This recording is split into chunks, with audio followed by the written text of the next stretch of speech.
प्रिय भक्तों, अगर आप भी चाहते हैं कि आप शनि देव की कुदृष्टि से बचे रहें और आपको शनि देव की सिर्फ आशीर्वाद और असीम कृपा ही प्राप्त हो, तो आप इस महामंत्र का जाप अवश्य करें। इस मंत्र के नियमित 108 बार जाप करने से नकारात्मक ऊर्जा और बुरी शक्तियां समाप्त होती हैं। काला जादू, टोना टोटका और तंत्र बाधा, काला जादू, टोना टोटका और तंत्र बाधा का नाश होता है। व्यक्ति का तेज और आत्मविश्वास बढ़ता है और साथ ही शनि देव की कृपा से उसे अथाह धन की प्राप्ति होती है। इसलिए प्यारे भक्तों, आप इस महामंत्र का जाप अवश्य करें। जिस भी भक्त ने आज तक इस महामंत्र का जाप किया है, उसे सिर्फ शनि देव की असीम कृपा ही प्राप्त हुई है। इसलिए प्यारे भक्तों, आप इस महामंत्र का जाप अवश्य करें। यह मंत्र बहुत ही शक्तिशाली और प्रबल मंत्र है। इस मंत्र का प्रभाव तुरंत ही दिखाई देने लगता है और साथ ही आपका जीवन सुखद हो जाएगा। अगर आप शनि देव का आशीर्वाद प्राप्त करना चाहते हैं तो इस वीडियो को लाइक और चैनल को सब्सक्राइब जरूर कर दीजिए और कमेंट बॉक्स में जय शनि महाराज अवश्य लिख दीजिए। तो चलिए भक्तों, मंत्र का जाप करना प्रारंभ करते हैं। ओम ह्रीं सन शनैश्चराय सर्वदोष निवारणाय स्वाहा। ओम ह्रीं सन शनैश्चराय सर्वदोष निवारणाय स्वाहा। ओम ह्रीं सन शनैश्चराय सर्वदोष निवारणाय स्वाहा। ओम ह्रीं सन शनैश्चराय सर्वदोष निवारणाय स्वाहा। ओम ह्रीं सन शनैश्चराय सर्वदोष निवारणाय स्वाहा।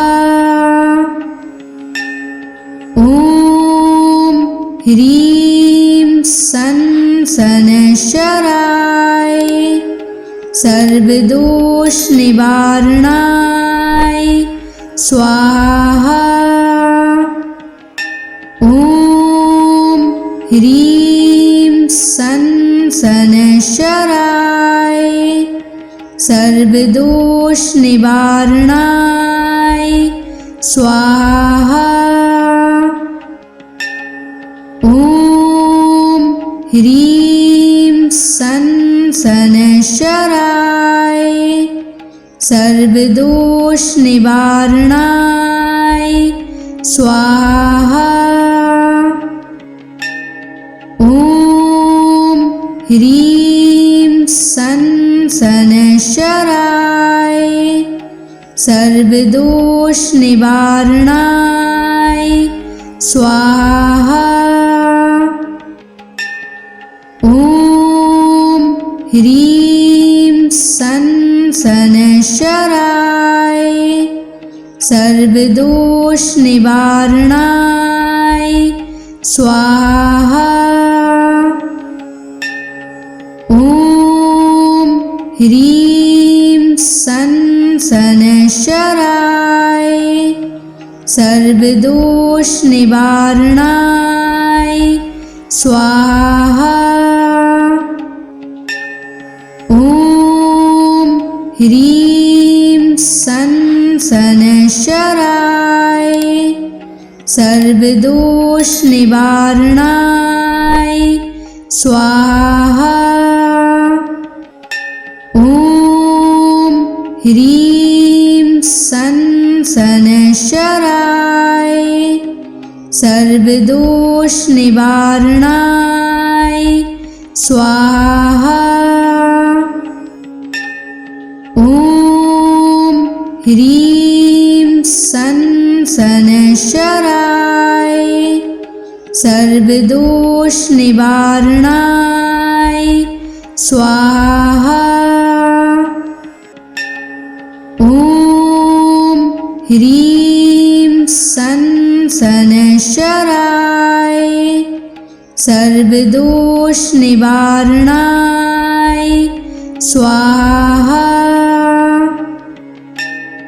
ॐ ह्रीं सन् शनैश्चराय सर्वदोषनिवारणाय स्वाहा। ॐ ह्रीं सन् शनैश्चराय सर्वदोषनिवारणाय स्वाहा। ॐ ह्रीं सन् शनैश्चराय सर्वदोषनिवारणाय स्वाहा। ॐ ह्रीं सन् शनैश्चराय सर्वदोषनिवारणाय स्वाहा। ॐ ह्रीं सन् शनैश्चराय सर्वदोषनिवारणाय स्वाहा। ॐ ह्रीं सन् शनैश्चराय सर्वदोषनिवारणाय स्वाहा। ॐ ह्रीं सन् शनैश्चराय सर्वदोषनिवारणाय स्वाहा। ॐ ह्रीं सन् शनैश्चराय सर्वदोषनिवारणाय स्वाहा। ॐ ह्रीं सन् शनैश्चराय सर्वदोषनिवारणाय स्वाहा। ॐ ह्रीं सन् शनैश्चराय सर्वदोषनिवारणाय स्वाहा। ॐ ह्रीं सन् शनैश्चराय सर्वदोषनिवारणाय स्वाहा। ॐ ह्रीं सन् शनैश्चराय सर्वदोषनिवारणाय स्वाहा। ॐ ह्रीं सन् शनैश्चराय सर्वदोषनिवारणाय स्वाहा। ॐ ह्रीं सन् शनैश्चराय सर्वदोषनिवारणाय स्वाहा। ॐ ह्रीं सन् शनैश्चराय सर्वदोषनिवारणाय स्वाहा।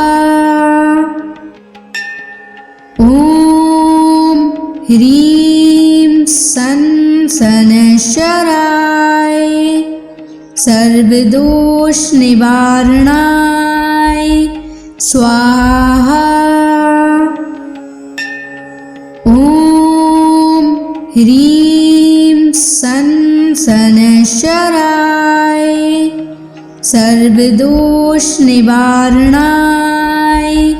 स्वाहा। ॐ ह्रीं सन् सनशराय सर्वदोष निवारणाय स्वाहा। ओम ह्रीं सनशराय सर्वदोष निवारणाय स्वाहा। ओम ह्रीं सनशराय सर्वदोष निवारणाय स्वाहा। ओम ह्रीं सनशराय सर्वदोष निवारणाय स्वाहा। ओम ह्रीं सनशराय सर्वदोष निवारणाय स्वाहा। ओम ह्रीं सनशराय सर्वदोष निवारणाय स्वाहा। ओम ह्रीं सनशराय सर्वदोष निवारणाय स्वाहा। ओम ह्रीं सनशराय सर्वदोष निवारणाय स्वाहा। ओम ह्रीं सनशराय सर्वदोष निवारणाय स्वाहा।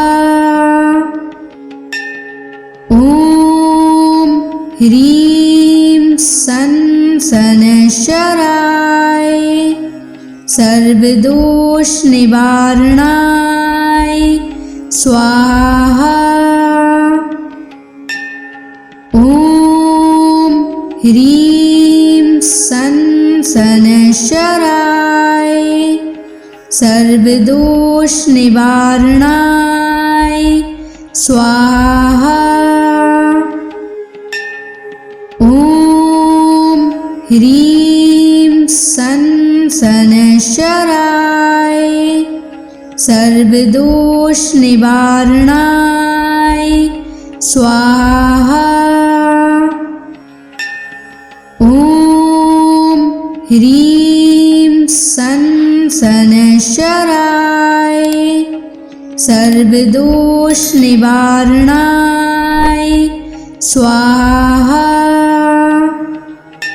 ओम ह्रीं सनशराय सर्वदोष निवारणाय स्वाहा। ओम ह्रीं सनशराय सर्वदोष निवारणाय स्वाहा। ओम ह्रीं सनशराय सर्वदोष निवारणाय स्वाहा। ओम ह्रीं सनशराय सर्वदोष निवारणाय स्वाहा। ओम ह्रीं सनशराय सर्वदोष निवारणाय स्वाहा।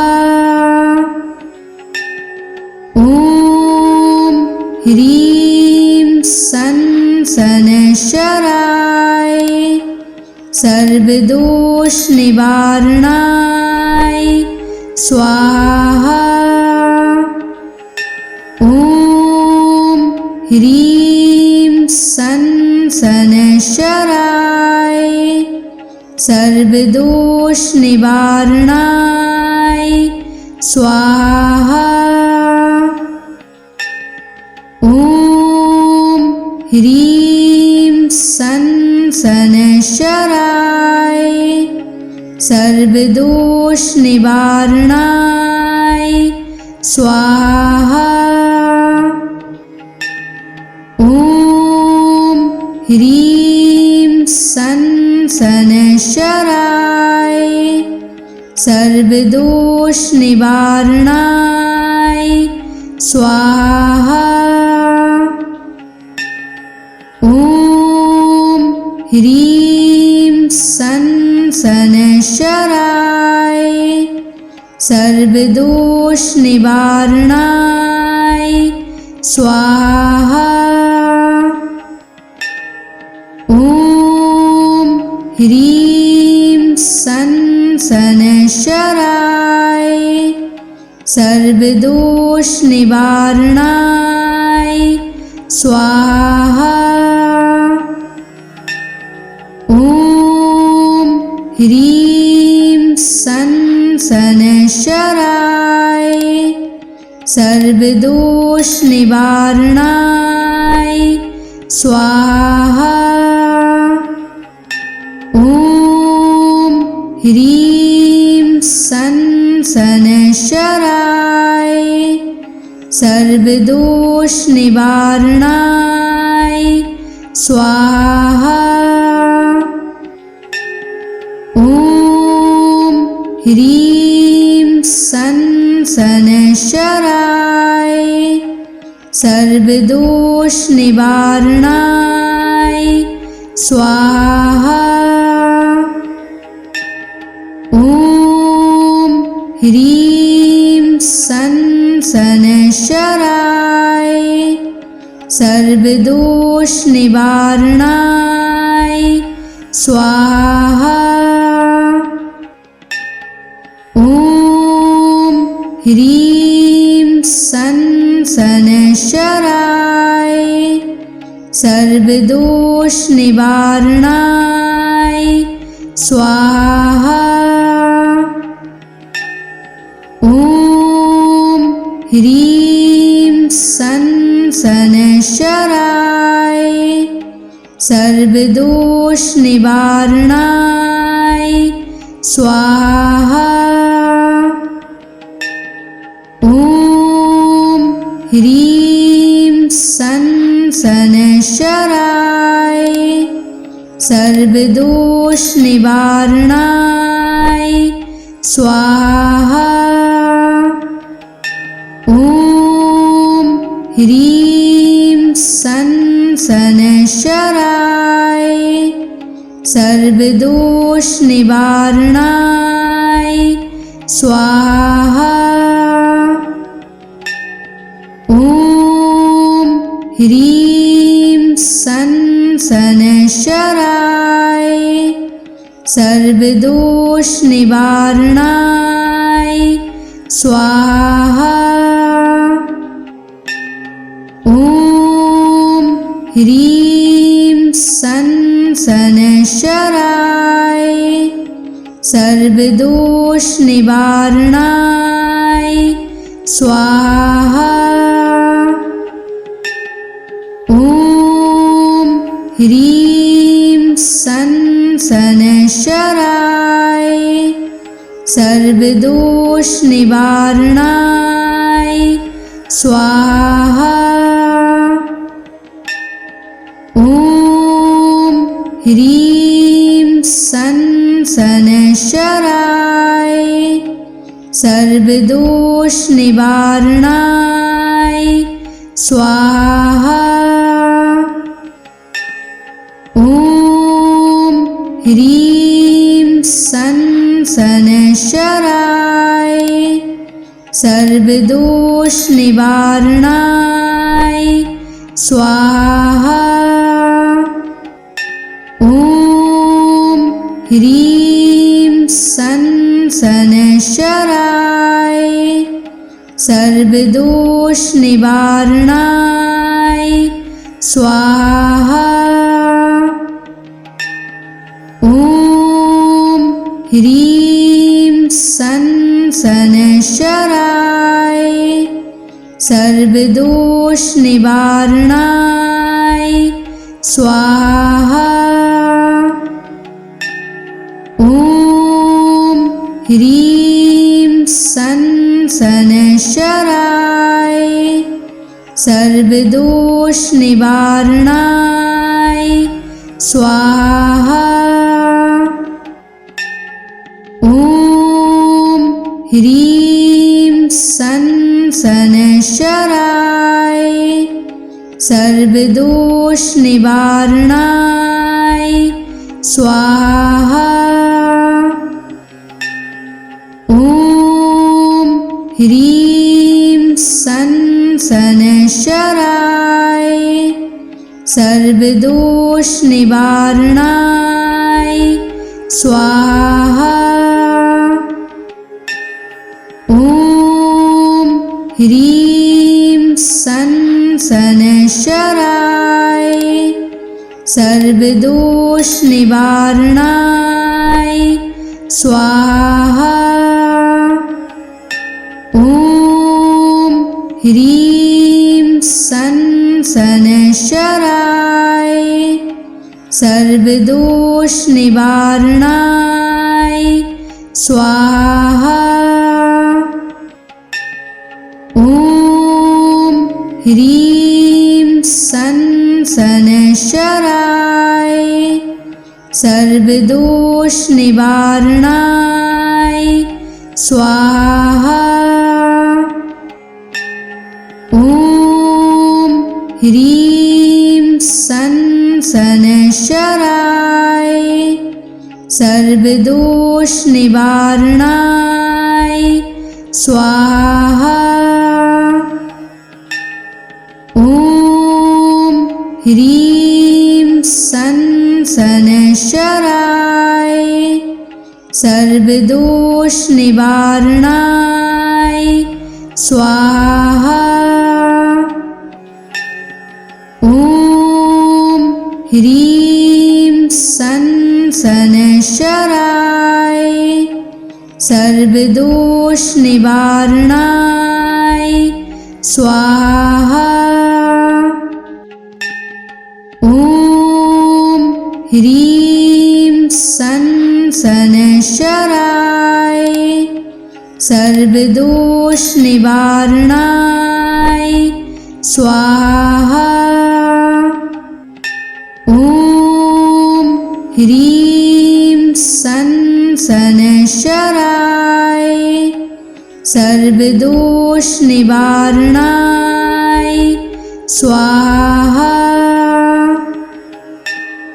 ॐ ह्रीं सन् शनैश्चराय सर्वदोषनिवारणाय स्वाहा। ॐ ह्रीं सन् शनैश्चराय सर्वदोषनिवारणाय स्वाहा। ॐ ह्रीं सन् शनैश्चराय सर्वदोषनिवारणाय स्वाहा।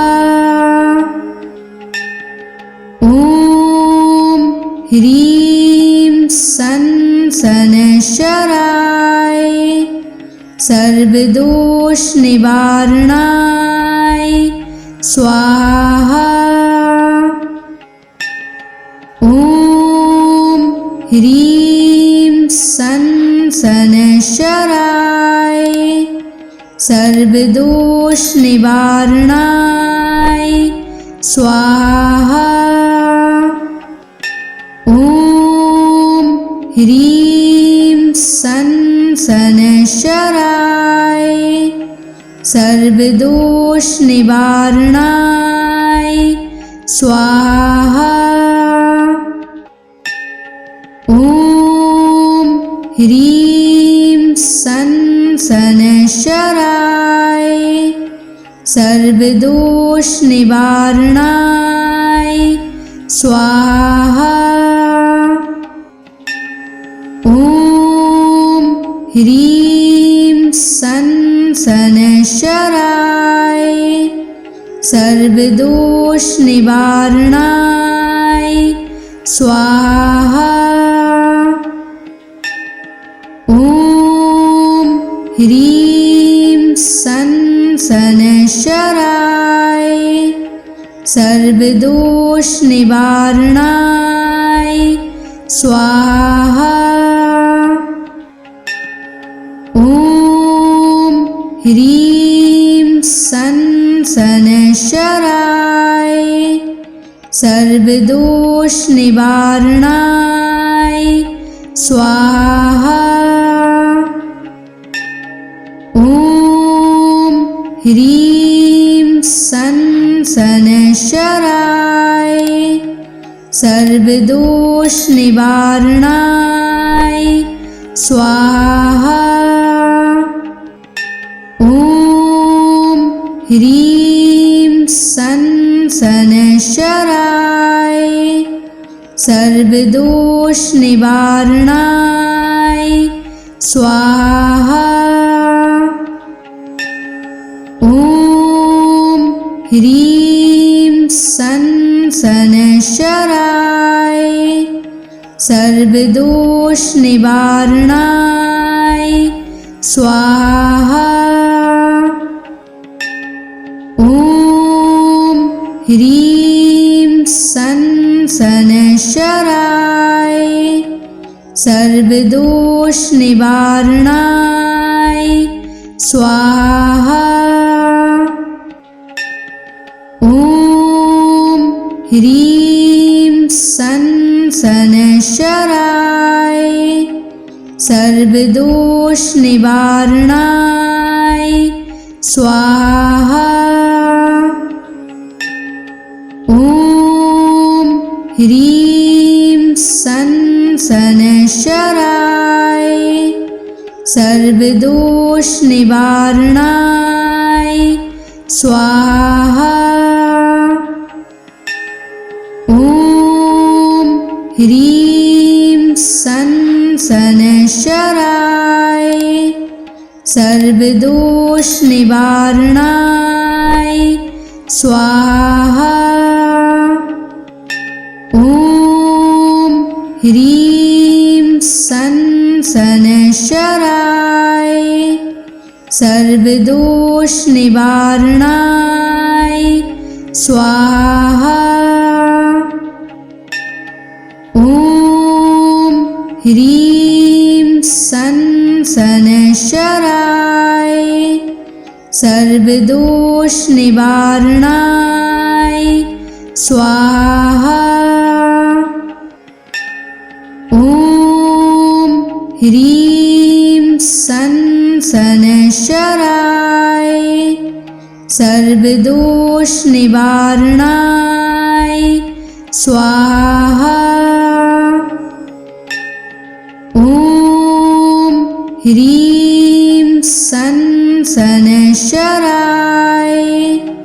सर्वदोष निवारणाय स्वाहा।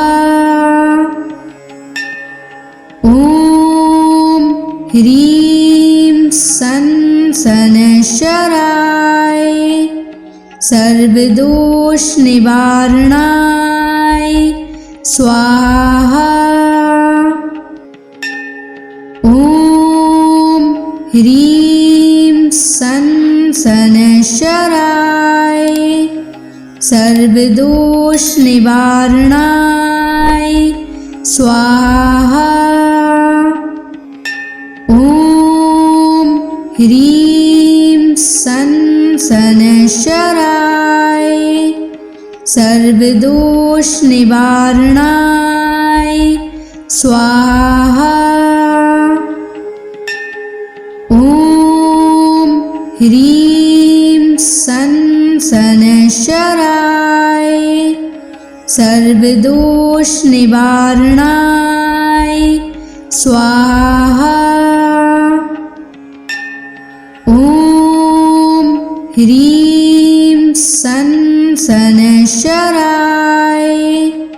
सर्वदोष निवारणाय स्वाहा। ॐ ह्रीं सन शनैश्चराय सर्वदोष निवारणाय स्वाहा। ॐ ह्रीं सन शनैश्चराय सर्वदोष निवारणाय स्वाहा। ॐ ह्रीं सन शनैश्चराय सर्वदोष निवारणाय स्वाहा। ॐ ह्रीं सन शनैश्चराय सर्वदोष निवारणाय स्वाहा।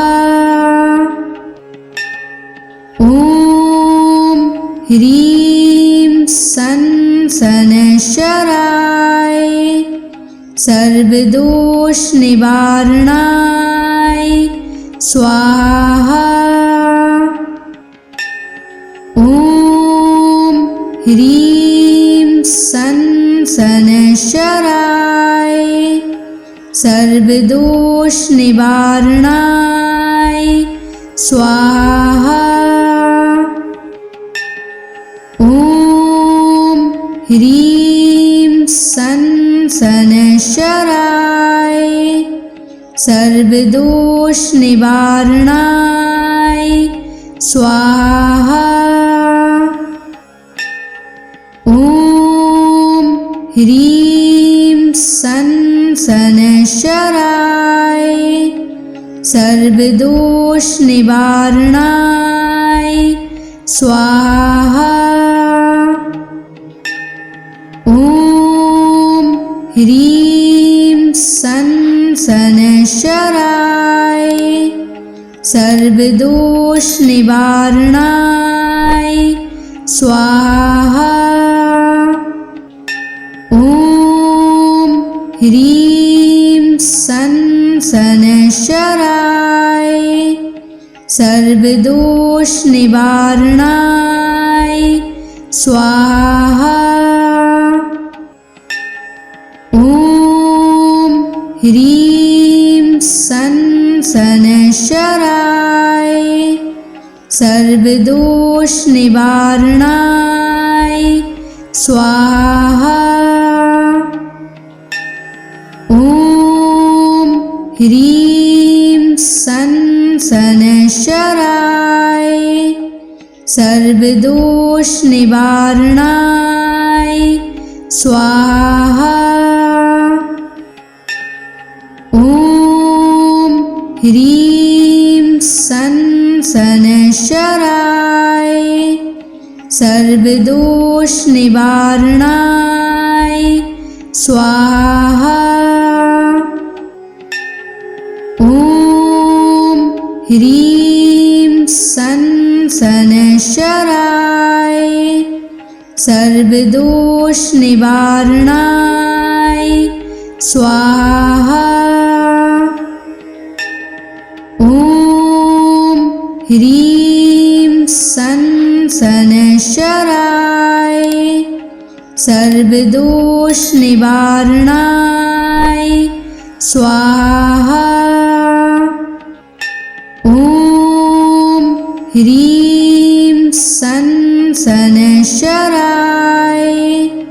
सर्वदोष निवारणाय स्वाहा। ॐ ह्रीं सन शनैश्चराय सर्वदोष निवारणाय स्वाहा। ॐ ह्रीं सन शनैश्चराय सर्वदोष निवारणाय स्वाहा। ॐ ह्रीं सं शनैश्चराय सर्वदोष निवारणाय स्वाहा। ॐ ह्रीं सं शनैश्चराय सर्वदोष निवारणाय स्वाहा।